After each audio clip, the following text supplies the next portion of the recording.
How to fix Wi-Fi connected but no internet for your Xfinity.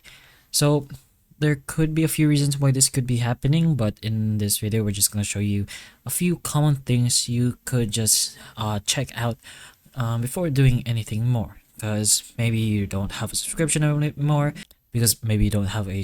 anymore, or some sort of technical issue. But the first few things you can put in mind is to try just restarting your modem and router.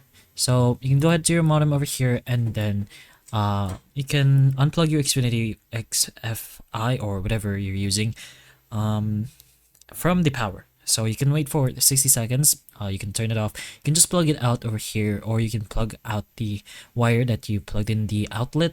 And once you plug it back in, you can wait until all the lights of your router has stabilized. So it takes around 2 to 5 minutes, and then reconnect the router if separate.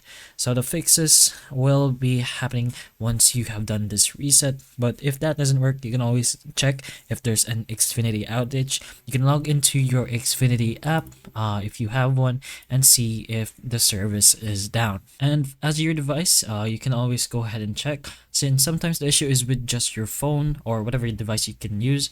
So in your settings or here on the top, you can turn off your Wi-Fi for 10 seconds and then turn it back on, or you can also long press the power button and then just go ahead and choose the restart option. So hold and then reboot or restart your device. You can also go ahead and check the cables for your router, by the way. Make sure it's all tightly screwed in. If you're using Ethernet cables, make sure they're working, and take a look at the wires. Maybe there are visible damages that is causing this, but you should be able to see light indicators for whatever error that's going on for your router.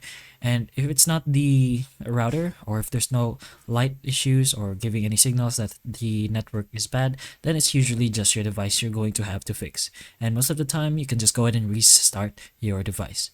But those are a few things you can put in mind if your Xfinity is connected but there isn't any internet. And if this video can help you, please like and subscribe for more videos like this, and that's all.